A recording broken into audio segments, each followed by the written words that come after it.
పార్లమెంట్లో 543 సీట్లుంటే 272 ఎవరికొస్తే ఆలదే power. NDA కూటమి ఇంకో 21 సీట్లు ఎక్కువనే తెచ్చుకొని మూడో పారి అధికారంలోకి రాబోతుంది. కాంగ్రెస్ ఇండియా కూటమి 233 కాడనే ఆగింది. మళ్ళా ప్రతిపక్షంలో కూకుంటుంది. కాకుంటే మునుపు కంటే ఇళ్లకు బలం పెరిగింది, వాళ్ళకు తగ్గింది.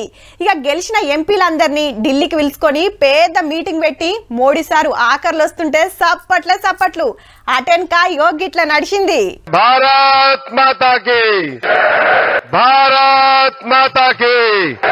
వందే.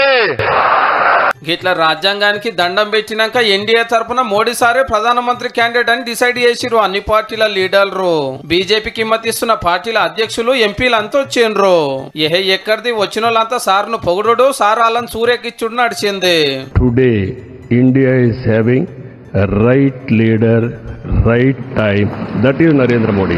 आंध्र महबूब बाबू को पूछ रहा था, बोले हिस्टोरिकली ये सबसे हाईएस्ट विक्ट्री है.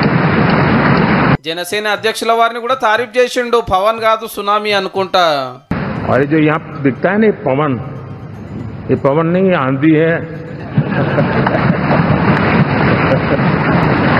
బీహార్ సీఎం నితీష్ కుమార్ గారు అయితే మోడీ సార్ కాళ్ళే మొక్కబోయిండు, నిన్ను మించిన లీడర్ లేడని. 10 ఏళ్లలో దేశాన్ని మస్తు డెవలప్ చేసినాము, దునియాకు మన పవర్ ఏందో చూపించినాము, ప్రతిపక్షాలు గాయి చేస్తున్నాయి, పబ్లిక్ అంతా మాదికే ఉన్నారు అనుకొచ్చిండు.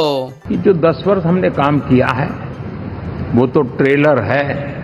देश के आकांक्षाओं को पूर्ण करने में रत्ती भर भी विलंब नहीं करना है.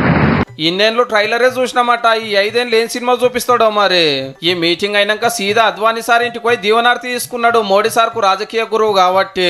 అట్లనే senior leader Murali Manohar Joshi sir ను పాత రాష్ట్రపతి కోవింద్ సార్ను కలిసి ప్రమాణ స్వీకారం కార్యానికి రావాలని పిలిచిండు. అటెంక రాష్ట్రపతి మేడం కాడికి పోయి మాకు ఫుల్ బలం ఉన్నది, సర్కార్ ఏర్పాటు చేస్తామంటే సరే అన్నది.